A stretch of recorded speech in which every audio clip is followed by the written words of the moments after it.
Връзката между мен и Варна е била определяща за целия ми съзнателен живот. Тук е семейството ми, тук растат децата ми. Истинското богатство на града са хората. Те дават огромния потенциал и бъдещето на Варна. Още от първия ден на работата ми като кмет, предизвикателствата бяха неизменна част от ежедневието ми.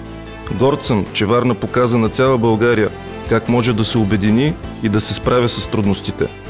Преодоляхме изолацията и само за последните 9 месеца градът ни получи повече съдействие от централната власт, отколкото през последните 20 години.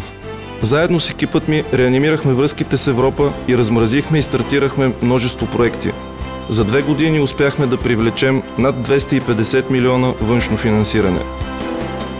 Работата ни даде своите резултати и днес инфраструктурата на морската столица е обновена с над 10 реновирани булеварда, пречиствателна станция и депо за отпадъци. Ремонтирахме много улици и тротуари, а модернизацията на градския транспорт вече е факт. Варна реши проблема с местата в детските градини. Бяха изградени и повече от 200 нови детски площадки. Парковете и зелените площи в общината станаха наш приоритет.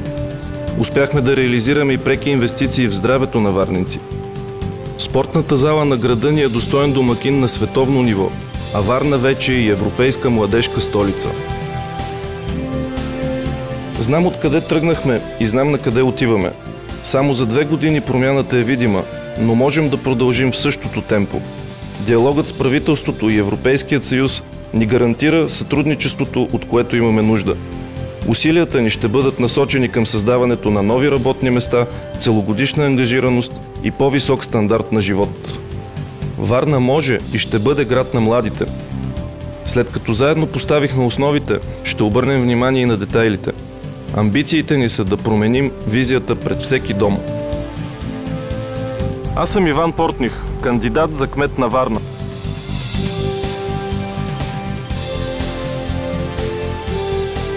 Знам, че Варна може.